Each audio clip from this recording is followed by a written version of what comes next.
Hello, hello! Magandang buhay kakusina! Ngayon po ay gagawa tayo ng masarap na dessert. Kung mahilig kang kumain ng dessert, nako para sa itong video na to. Keep on watching!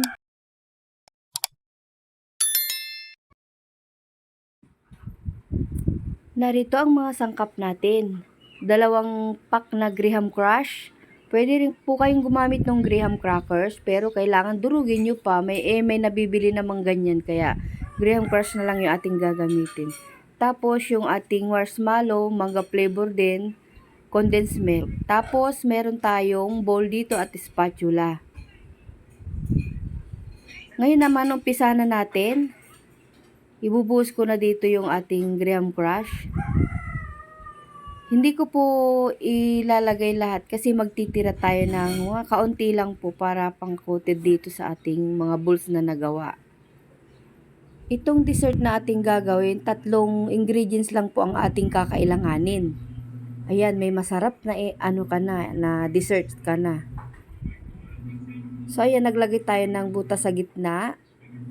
Tapos unti-unti nating ilalagay yung condensed milk natin.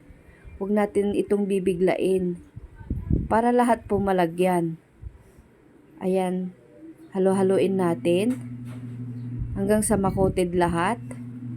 So ayan guys, kung hindi ka pa po nakapalo sa aking FB page and din sa aking YouTube channel, pa-subscribe po ako sa YouTube channel and din sa aking FB page, Jim's Cooking din po ang aking pangalan. So ayan, haluin natin ulit hanggang sa mailagay na natin lahat yung condensed milk natin. Bali, sakto lang po yung condensed milk dito sa 2 pack na Graham Crush. Ayan. Napakasarap nito guys. Talaga yung tamis niya, sakto lang, hindi siya matamis na matamis. Pwede mo rin itong gawing negosyo. Ayan, hindi ko maano yung costing niya kasi po, malalaki po yung nagawa ko dito. Bali talagang pang sariling kain lang po yung aking sukat dito. Kaya na lang po bahalang magkwenta nung mga natin. Kasi depende sa inyo kung gagamit kayo ng mga mamahaling crackers, mamahaling gatas. Ayun, sa akin po kasi yung mga mumurahin lang. Ngayon po gagamit tayo ng gloves sa paghalo nitong mixture natin.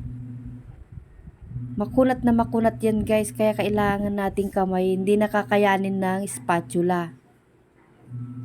Kailangan mo talagang konting pasensya sa pagmamasa nitong ating mixture kasi po, ang hirap talaga, napakalagkit. Ayan, malapit na rin natin siyang makuha yung texture na gusto natin.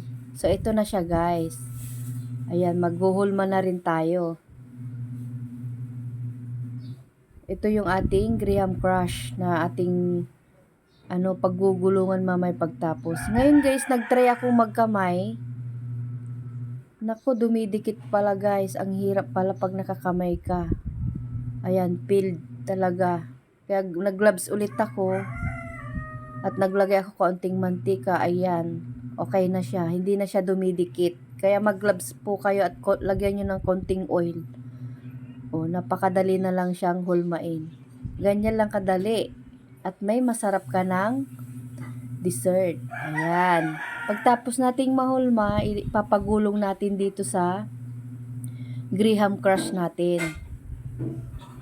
Ayan, solve na solve ka po sa isang pirasong kasi medyo malalaki po yung aking nagawa. Ayan, maghuhulma ulit tayo. Ganyan lang guys. Pipit-pitin lang natin, tapos ilalagay lang natin yung marshmallow sa loob. Ayan, tas bibilugin natin. At napakadali lang gawin.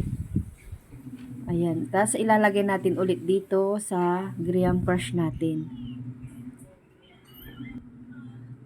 Pagkatapos po nating mahulma lahat, ilalagay natin ito sa ref. Huwag po sa freezer doon lang po sa baba para lumamig lang po siya.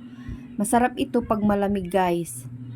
So ayan po, kung nagustuhan niyo itong video na to, pa-subscribe naman po ako sa YouTube channel and then pa-follow din po ako sa FB page.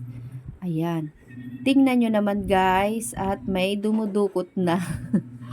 Marami pong salamat sa inyong panonood. Hanggang sa muli po. Bye!